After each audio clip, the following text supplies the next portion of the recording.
Is this a hot take if saying if they play Kallgren this weekend, they're punting a game? Like, is that a fair assessment? Because we seem to have this conversation a lot on this show where it's like analytics, and I get it. You don't want to play your number one back to back.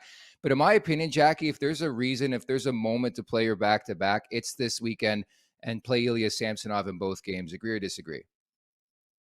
I think you have to contemplate what message that would send, right? Like we're early in the season, we're like 10 games in or whatever we are, and you're gonna play Samsonov back to back nights. It seems a little bit desperate, maybe, in a situation where you're playing Carolina, the second night of a back to back Hmm. on the road as well with travel. So it's I don't know that it's the right move. And for Shalgren, like, I mean, I feel bad for this guy, right? He is supposed to be in the American Hockey League. Even there, his numbers aren't sensational.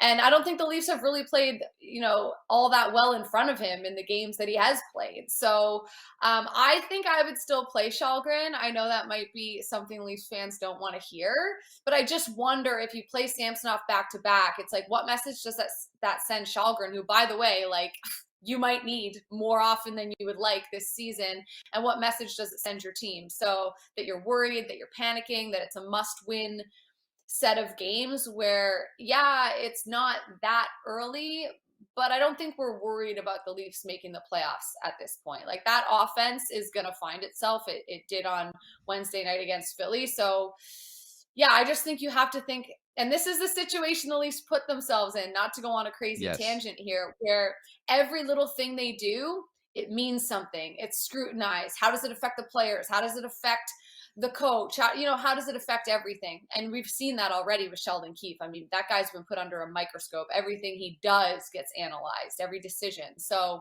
I think I would just stick to the normal, play Samsonov against Boston, play Shalgren against the Canes, and like let the boys know, like, hey, can you actually put up a decent effort in front of this guy tonight? Like, that would be nice. That would help him immensely. Yeah, because pardon the sarcasm, they haven't done that and tried that for the last 6 years, and there's been a response, right, with this Leafs team.